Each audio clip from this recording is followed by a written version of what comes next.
Matamgi Manipuri Wari channel asibu tabiriba khwai pumnamakpu taramna okjari. Ngasisu mahausangum Mutnaidaba Nungshiba humfutarani thui suba tangkak amuk puduna lakjari mayam punna taminarasi. Luthana uba ngamba mama memtoni tunggi miting sanna uba ngambini machanupigi thamoina kari khalli hainba ma khara makhaidi khangba uba ngamlibani. Aduga amaromdasu salai hoingi imungi wadi hongba kauba leite hen henjilakli. Amaromdana yamna kaiba thabak oidabana jitensu tare tara thokna khallaba matung leikaingi amari sagaigi ahal kayagasu wa tanarabani. Iche luhongbana karam kan taraba? Memtondu tapna khumlai. Ho adunini aina di matam khara lehaningbani. Adubu ko thiyengba handaki inga thasira darine sakhi. Angang magsunatre matam watlen haibasu natrabaduda hongdokhibana phareda. Magisu matam khangna tangta bahaibado hijanaba. Ho aduda daridana.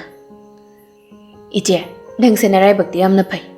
Akhoini ichegi mapokse laibakat kena phangzararoidongni. Kaiwano da sakhi kadaidagi laibak pharubano.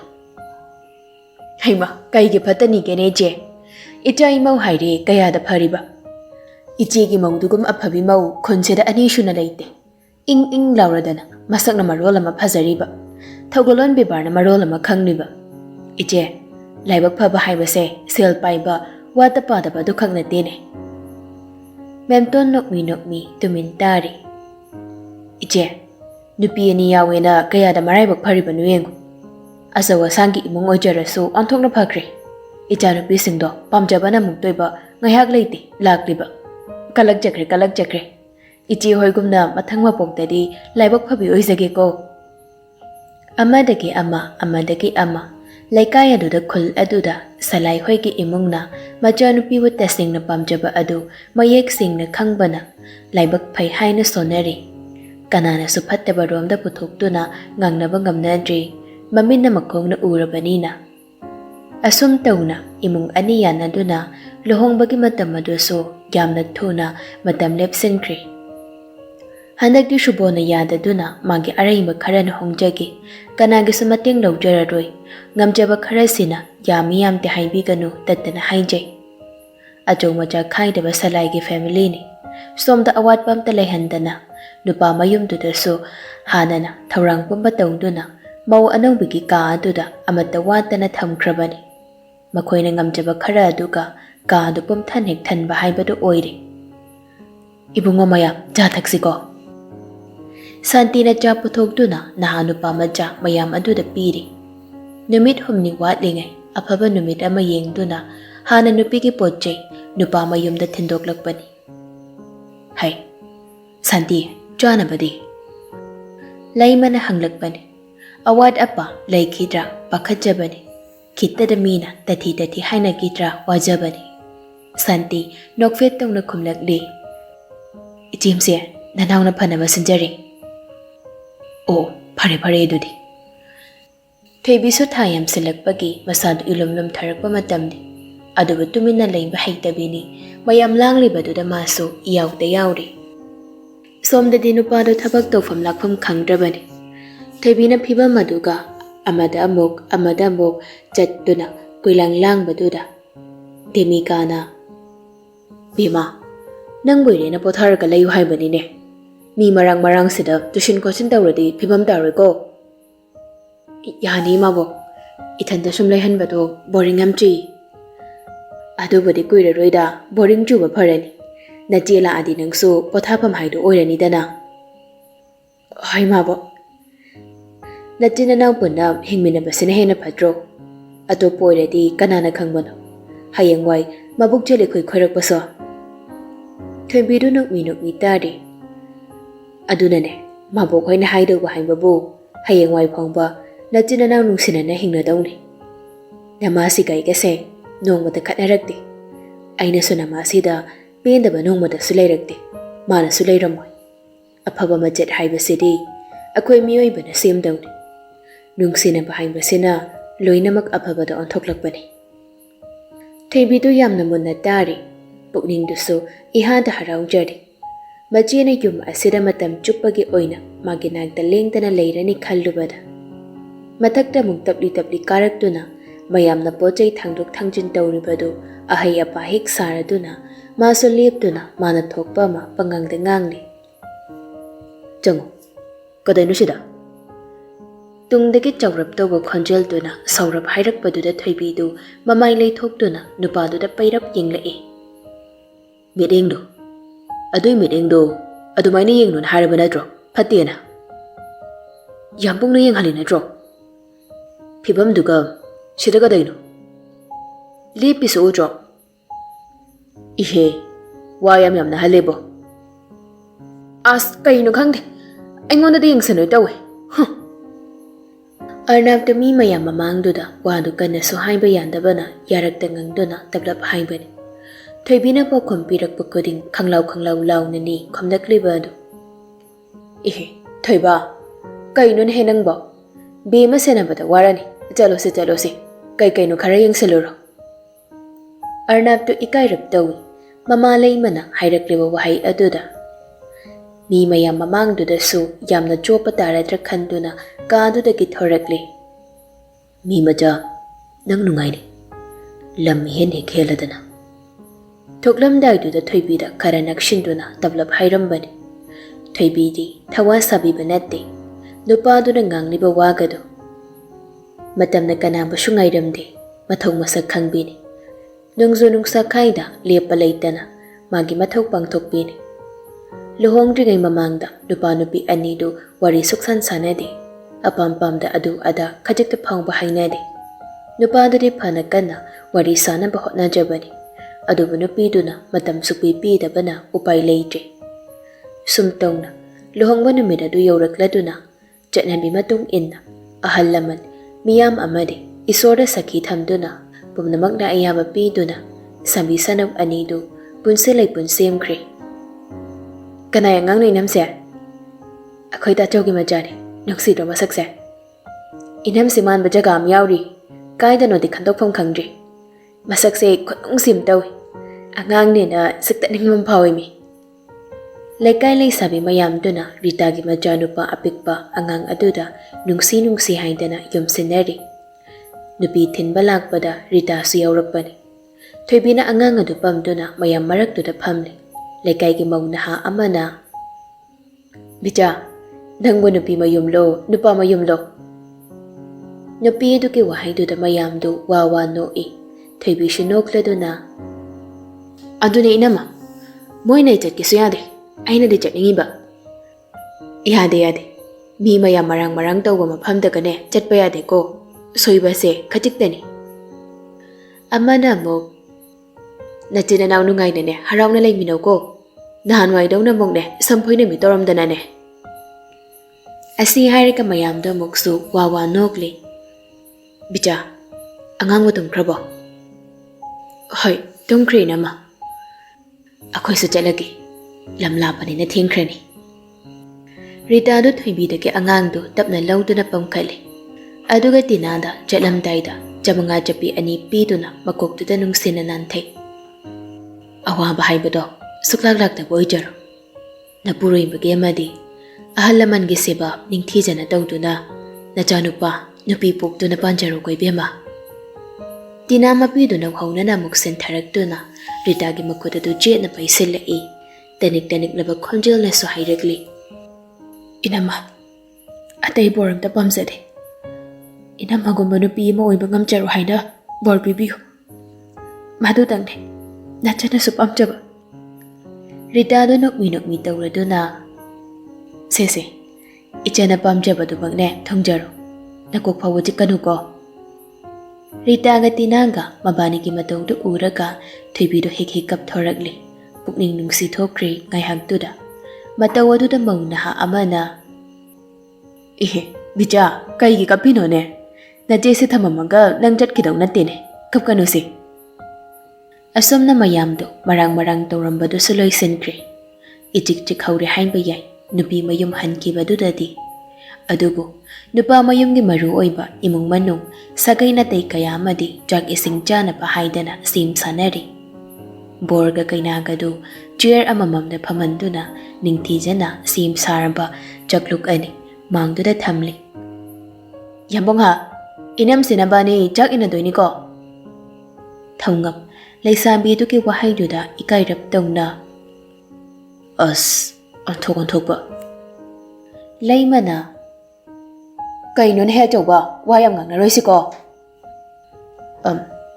ꯏꯟꯗꯣꯟꯁꯤ ꯁꯤꯒꯨꯝꯕꯁꯦ ꯀꯌꯥ ꯄꯥꯝꯗꯦꯗ, ꯆꯝꯅ ꯑꯗꯨꯝ ꯆꯥꯃꯤꯟꯅꯒꯦ, ꯏꯟꯅ ꯈꯣꯠꯅꯕꯤꯗꯣ ꯀꯌꯥ ꯀꯩꯗꯧꯗꯦ꯫ ꯇꯤꯅꯥꯗꯤ ꯁꯥꯟꯅꯔꯤꯕ ꯋꯥꯔꯤꯗꯨꯗ ꯏꯀꯥꯏꯕꯅ ꯂꯣꯏꯔꯕꯅꯤ꯫ ꯊꯧꯉꯝ bowl ꯑꯃꯗ ꯃꯈꯨꯠꯇꯨ ꯍꯥꯝꯂꯕ ꯃꯇꯨꯡ ꯕꯥꯎꯜ ꯑꯗꯨ ꯇꯤꯅꯥꯒꯤ ꯃꯅꯥꯛꯇ ꯇꯞꯅ ꯊꯥꯡꯖꯤꯜꯂꯛꯂꯤ꯫ ꯁꯤꯗ ꯈꯨꯠꯍꯥꯝꯗꯣ, ꯑꯗꯨꯒ ꯆꯥꯔꯁꯤ꯫ ꯏꯇꯤꯡ ꯇꯤꯡꯅ ꯑꯗꯨꯃꯛ ꯍꯥꯏꯔꯛꯏ ꯆꯝꯅ꯫ ꯇꯤꯅꯥꯁꯨ ꯍꯣꯏ ꯃꯥꯏ ꯍꯥꯏꯅ ꯇꯞꯅ ꯆꯥꯛ ꯑꯗꯨ ꯆꯥꯕ ꯍꯧꯏ꯫ ꯃꯌꯥꯝ ꯂꯥꯡꯅꯔꯝꯕꯗꯨꯁꯨ ꯂꯣꯏꯅ ꯍꯟꯅꯈ꯭ꯔꯦ꯫ ꯊꯣꯏꯕꯤꯗꯨ ꯃꯆꯦꯒꯤ ꯀꯥꯅ ꯆꯪꯂꯛꯇꯨꯅ ꯃꯆꯦꯗ ꯋꯥꯍꯪ ꯖꯥꯠ ꯖꯥꯠꯅꯤ ꯃꯥꯅ ꯍꯪꯂꯤꯕ ꯑꯗꯨ꯫ ꯑꯁ ꯕꯤꯆꯥ, ꯅꯪ ꯁꯤꯗꯤꯕ?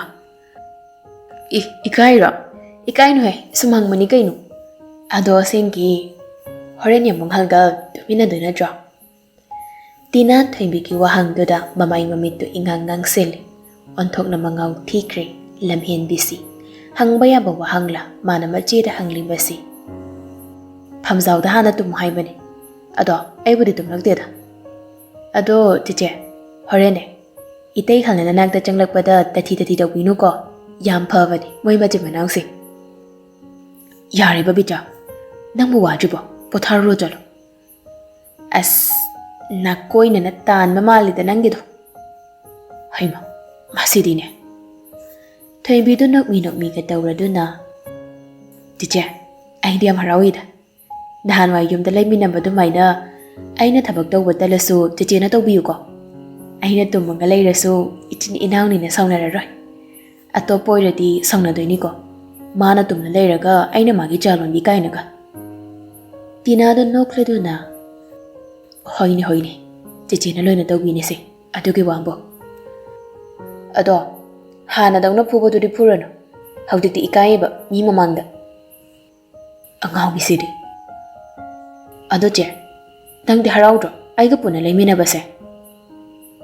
ꯇꯤꯅꯥꯗꯨ ꯁꯣꯔ ꯑꯁꯥꯡꯕ ꯑꯃ ꯍꯣꯟꯗꯣꯛꯂꯗꯨꯅ ꯀꯩꯒꯤ ꯍꯔꯥꯎꯔꯣꯏꯗꯣꯏꯅꯣ ꯑꯉꯥꯎꯕꯤ, ꯆꯤꯆꯦꯅ ꯍꯦꯟꯅ ꯍꯔꯥꯎꯔꯤꯅꯤ꯫ ꯅꯨꯄꯤꯒꯤ ꯃꯄꯣꯛꯇ ꯄꯣꯛꯂꯨꯕꯅ ꯏ ꯑꯃꯇ ꯑꯣꯏꯔꯕꯁꯨ, ꯏꯃꯥ ꯑꯃꯒꯤ ꯁꯤꯌꯣꯝꯅꯨꯡꯗꯒꯤ ꯇꯤꯟꯅꯔꯛꯄ ꯑꯣꯏꯔꯕꯁꯨ, ꯏꯆꯤꯜ ꯏꯅꯥꯎ ꯅꯣꯡꯃꯗꯤ ꯀꯥꯏꯅꯗꯣꯏꯅꯤ, ꯃꯁꯤ ꯇꯥꯏꯕꯪꯒꯤ ꯃꯆꯠꯅꯤ꯫ ꯑꯗꯨꯛ ꯌꯥꯝꯅ ꯅꯨꯡꯁꯤꯅꯅ ꯍꯤꯡꯃꯤꯟꯅꯔꯛꯄ ꯄꯨꯟꯁꯤꯗꯣ ꯃꯥꯒꯤ ꯄꯟꯊꯨꯡ ꯇꯣꯉꯥꯟꯅꯈꯤꯗꯣꯏꯅꯤ꯫ ꯌꯥꯝꯅ ꯅꯨꯡꯁꯤꯕ ꯅꯨꯄꯤꯒꯤ ꯃꯄꯣꯛꯁꯦ ꯃꯅꯤꯡꯇꯝꯕ ꯐꯪꯖꯗꯕꯤꯅꯤ ꯀꯅꯥꯒꯨꯝꯕ ꯏꯃꯨꯡ ꯑꯃꯒꯤꯗꯃꯛ ꯏꯃꯥꯅ ꯊꯧꯕꯝ ꯇꯔꯥꯅꯥꯎ ꯄꯨꯔꯤꯕꯅꯤ, ꯋꯥꯅ ꯌꯣꯛꯄꯤꯔꯤꯕꯅꯤ꯫ ꯇꯤꯅꯥ ꯊꯣꯏꯕꯤꯗ ꯅꯨꯡꯁꯤꯅ ꯌꯦꯡꯂꯗꯨꯅ ꯃꯀꯣꯛꯇ ꯅꯨꯡꯁꯤꯅ ꯅꯥꯟꯊꯕꯤꯔꯤ꯫ ꯑꯗꯨꯕꯨ ꯉꯁꯤꯗꯤ ꯏꯆꯤꯜ ꯏꯅꯥꯎ ꯄꯨꯟꯁꯤꯒꯤ ꯍꯤꯡꯃꯤꯟꯅꯔꯅꯤ꯫ ꯆꯤꯆꯦꯒꯤ ꯃꯉꯥꯎ ꯊꯤꯕꯤꯁꯨ ꯆꯤꯆꯦꯅ ꯌꯦꯡꯁꯤꯟꯖꯕ ꯐꯪꯂꯅꯤ꯫ ꯁꯤꯗꯒꯤ ꯍꯦꯟꯅ ꯅꯨꯡꯉꯥꯏꯕ, ꯍꯔꯥꯎꯕ, ꯅꯨꯡꯁꯤꯕ ꯀꯥꯏꯗꯕ ꯂꯩꯔꯨꯅꯦ꯫ ꯃꯆꯤꯟ ꯃꯅꯥꯎ ꯋꯥꯔꯤ ꯁꯥꯟꯅꯔꯤꯉꯩ ꯔꯨꯝꯒꯤ ꯊꯣꯡ ꯍꯥꯡꯗꯣꯔꯛꯄꯗꯨꯗ ꯑꯅꯤꯃꯛ ꯄꯨꯟꯅ ꯃꯤꯠꯌꯦꯡ ꯊꯝꯂꯛꯏ꯫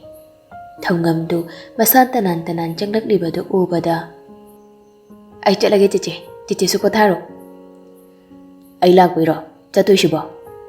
ꯐꯝꯀꯣ, ꯆꯠꯄ ꯌꯥꯈꯤꯔꯣꯏ꯫ ꯊꯧꯉꯝꯗꯨ ꯈꯔꯁꯨ ꯄꯥꯏꯁꯤꯜꯂꯨꯕꯒ ꯃꯣꯂꯤ ꯍꯥꯏꯗꯣꯔꯛꯂꯤꯕ ꯋꯥꯗꯨꯗ ꯊꯣꯏꯕꯤꯗꯨ ꯅꯣꯛꯅꯤꯡꯂꯕꯅꯤ꯫ ꯏꯇꯩ ꯍꯜ, ꯑꯩꯅ ꯍꯥꯏꯕꯗꯣ ꯀꯥꯎꯅꯨꯀꯣ꯫ ꯊꯧꯉꯝꯁꯨ ꯊꯣꯏꯕꯤꯗ ꯀꯔꯤꯅꯣ ꯃꯥ ꯀꯥꯎꯔꯦ ꯍꯥꯏꯕꯒꯨꯝ ꯌꯦꯡꯂꯛꯏ꯫ ꯑꯁ ꯍꯣ, ꯑꯩꯈꯣꯏ ꯆꯦꯅ ꯉꯝꯍꯜꯂꯣꯕ, ꯑꯩꯅ ꯅꯅꯥꯎꯄꯥ ꯉꯝꯕ ꯑꯗꯨꯃꯥꯏꯅ꯫ ꯇꯤꯅꯥ ꯊꯣꯏꯕꯤꯗ ꯈꯣꯟꯖꯦꯜꯅ ꯇꯞꯂꯞ ꯁꯨꯛꯂꯛꯏ꯫ ꯊꯧꯉꯝ ꯈꯣꯟꯖꯦꯜ ꯊꯣꯡꯅ ꯅꯣꯛꯂꯗꯨꯅ ꯉꯝꯍꯟꯒꯦ, ꯁꯣꯏꯗꯅ ꯉꯝꯍꯟꯒꯦ꯫ ꯊꯣꯏꯕꯤꯁꯨ ꯅꯣꯛꯃꯤꯒ ꯇꯧꯔꯗꯨꯅ ꯑꯁ ꯑꯩꯗꯤ ꯑꯁꯥꯒ ꯂꯣꯏꯅ ꯀꯥꯏꯔꯦꯗ ꯑꯃꯔꯣꯝꯗꯗꯤ꯫ ꯀꯩꯗꯧꯔꯒꯦꯅꯦ, ꯏꯇꯩꯗ ꯍꯥꯏꯌꯨꯁꯤ꯫ ꯑꯗꯨꯕꯨꯔꯣ, ꯑꯩꯅꯗꯤꯅꯦ ꯑꯩꯈꯣꯏ ꯆꯦꯁꯦ ꯃꯌꯨꯝꯒ ꯄꯥꯜꯂꯒ ꯃꯥꯏ ꯅꯨꯄꯥꯗꯣ ꯏꯇꯩꯗꯨꯗ ꯍꯔꯥꯎ ꯀꯨꯝꯍꯩꯒ ꯂꯥꯛꯄꯗ ꯑꯗꯨ ꯂꯩꯕꯤꯌꯨ ꯑꯗꯥ ꯂꯩꯕꯤꯌꯨꯅ ꯌꯥꯝ ꯀꯦꯖꯅꯤꯡꯕ꯫ ꯑꯗ ꯏꯑꯣꯟ ꯑꯣꯟꯅꯔꯦ ꯇꯩꯁꯦ, ꯀꯦꯐꯝꯁꯦ ꯏꯌꯥ ꯌꯥꯔꯣꯏꯗꯧꯔꯤ꯫ Tinana Thoibiki mawongduda khonjaldi thokta tumin nokli. Thongam amukasu nokladuna. Hai, anghawi siri. Aise, nachegi nupa natayni ko. Aduga nangi nupagi mayamba natayshu. Matang na matamna, itaya ni magkisaklon Diyos tawdoy ni. Inaw na pamakuding natay daloy na hayo. Inaw na tandani. Nachiyada, ay ngonda kiyada na kanada kiyadoy no. Chahiye magyaharaw ko may lakpa matamda, nachigi nupa natay uithok ni. Aduga yumsita na, tuwing bagi mayamba natay halam mo uithokani. Shimangay dana. Thoibida nakmi, tap na hawkalagto na. Yanaba purakrabani na hawjikti amuk itay halgi saklon doon bihawro. Asi haraga thoki kitawi, aduga machida mamay palay salagto na. Chicha, ni kay wapinu ko, gyantaw, ay jale. Asi haraga mong thoki kitaw baga, thongjol dudagi, thongamda mo onsen duna. Sorry itay ha, ichigin pa. Itay ngang tangon biro, kayo namta hayzaram gay. Thongam sunok laduna. Hayro, natay ole ko. Thoibi thongam gati nagada amuk phat yeng laduna kangay hayra e. Nupa to ko itay, nupi na ngam halu ko. Asi hayram nanga kadudagi phut mangkre mangaw thibido. Nokmi, makhwengi rum changlakpada, nupa do makhwang metuna, mabu changlak pangayrami. Thoibi sunupa do khara sawri hayba khangladuna. Lanjadabi saraga tabli changlakduna pamung machiduda famthai. Nupadudasu hairap yengkhalakli. Nangkai leiruge? Kainu, chichigi manakta leirubani. Hawjak pung kya tarage? Ngalamgini da. Pung tara kara hena ngaramkini kainu. Asi haraga wall clock duda phat yengkhailui. Taramathoinga minute yangkai jatlamni. Thoibidu haikai haidokluraga amung tumin laikre. Nangidak jaramba. Thoibidu tablab khumlakli. Ngoy di kaino? Ha? Chahadri haiba. Oh, hawjik se ngali chada bani da amuk haraka doira. As, kawai ne ba. Arnab du sauninglap phamungdu da kakhatuna hipthakre. Thoibi shunupadu sauri haiba khangbana wa makha danabi magi chakadaba hidak singadu chathokli. Arnab na khwaidagi saubasi hidak matam chana chadaba. Chaba thakpa tumba matam chadaba sini. Masana masa gear lawjabadagi Arnab na hena. Magi nongmagi tawgadaba kayado gear lawiba na heli. Khajikta da soy kini pakhajabana man hena waze. Thoibi di madu khangbana. Nupaduna sauribadu maram chabana. Mara leirabagum hangana khumba ngamda. Masu tapna phamungduda kakhatuna phamli. Nakanda mamay onthokduna hipliba nupaduda ngayhak tumin yenglamlaba matung makhut machaduna nupadugi pambomduda nomlaga hayengkai matam chana charagese. Arnabdu khumlakti. Thoibidu sidi oiraroi khangbana phat nonthaduna nupadugi khaljaida sajjobbi. Yariduma. Thoibi machin machadu pomthoklaga kon sukon bidana. Arnab jibna tumlambadagi longna tumladuna khut oigi pampomdu tingthorai. Thoibi nokmi nupadugi pampomduda hiptharakduna makuna nupaduda tapna kol. Arnab sorama hondoklaga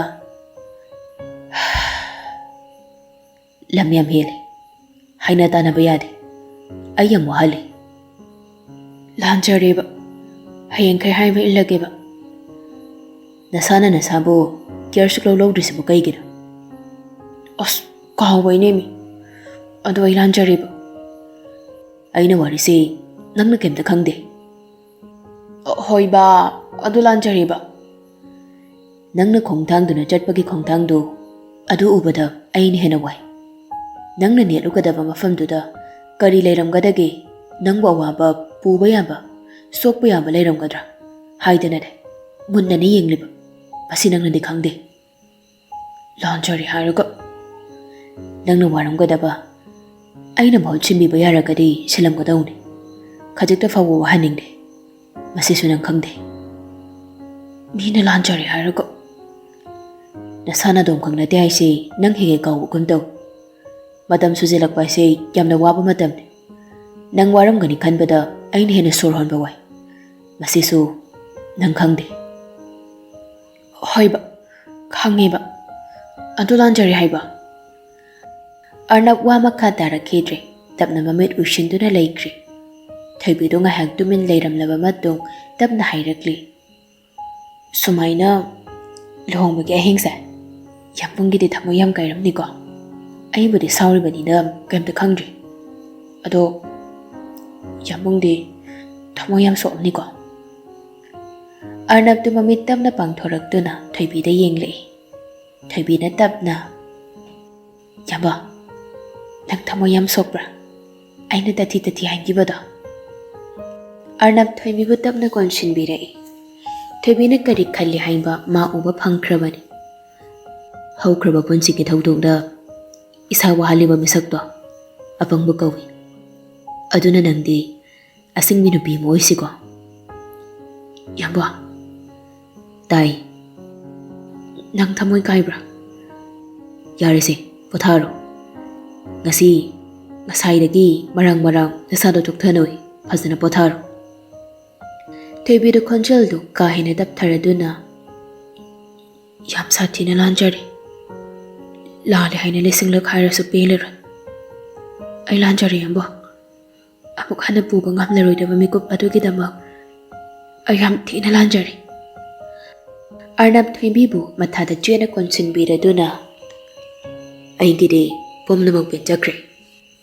Biyendaba haibado karino hangkada ningsingba thongdri. Yambungi benjamin oina nafamda nungshiba khodola masu pikre. Sidagi ahenbamda leidre. Thawai yambungi thawai maja. Dangse yambungda yamna nungsi. Sidagi henba wahai lekte. Nangnasu yambungba nungshibirakpa mikopa duda yambungi da penba oikrabani. Asi haiduna thaibibu tapna nungsina makoktuda chuppi. Makoktuda so nungsina nan thambiri. Potharo ko ichadu soidana warambani. Mamalam henbisina pothahandre jaso. Thaibidu tapna nokfet tawraduna nupandubu mana suchene kolekli. Awamba bentaba kayaso nupandugi mathaduda loina kokjakre. Magidi pothapamne. Magidi sanajapamne. Magidi ningai tawjapamne.